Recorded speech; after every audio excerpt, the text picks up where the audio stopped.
علیہ وسلم مجلس کې د یوې زنانه ذکر وشو.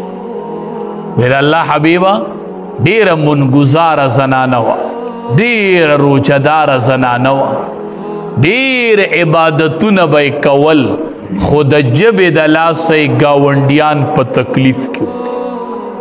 ګاونډیان ته د ژبې نه تنګ راغلي وو او نوره ډیره پرهیزګاره ښځه وه. نبی کریم صلی الله علیه وسلم وفرمایل وی دا ښځه جهنمي ده چې د دې ژبه ټیک نه وه او د دې د ژبې د لاسه ګاونډیان په تکلیف کې وو، وی دا جهنمي ده. د بلې زنانه ذکر د نبی کریم صلی الله علیه وسلم مجلس کې وشو. وی دا الله حبیبه نفلونه ډیر نه دي کړي، نفل روجي نه دي نیولي، نفلي عبادتونه یې نه وو، خو ګاونډیان ترېنه ډیر خوشحاله، ژبه یې برابر وه. نبی کریم صلی الله علیه وسلم وفرمایل وی دا ښځه جنتي ده، دا ښځه جنتي ده چې د ژبې د لاسه ګاونډیانو ته تکلیف نه و.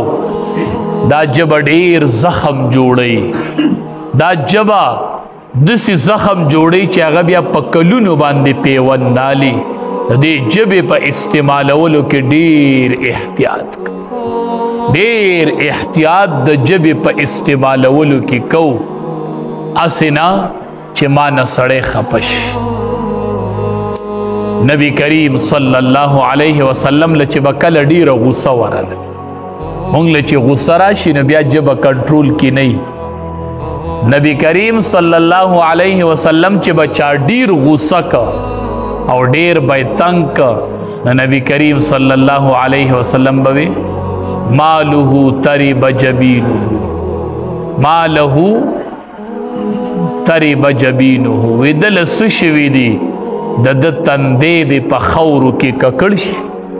زیاته سخته کلمه چې به یې ویله، وی دله څه شوي دي، وی د ده تندی دې په خاورو کې ککړ شي.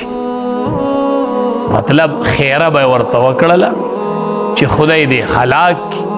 یا علما وی د دې مقصد دو چې تندی دې په خاورو کې ککړ شي، یعنی الله دې درله د ډیرو سجدو توفیق درکړي چې الله ته ډیرې سجدې ولګوي. چې ډیر به غوسه شو نو وی ترب جبینه، وی دله څه شوي دي، وی د ده د تندی په خاورو کې ککړ شي، دله څه شوي دي. نو یوه معنی خو یې خیره وه، خو یوه معنی دا وه چې خدای دې ورله د ډیرو سجدو توفیق ورکړي. دا چې به نبی علیه السلام ډیر غوسه شو، لکه مونږه بعضې بندیان ډیره ښکلې غوسه شي، وی هلکه خدای دې په جنت کې لټ که خو غلی شه. دا څومره ښکلې خبره ورته وکړه، خدای دې په جنت کې لټ که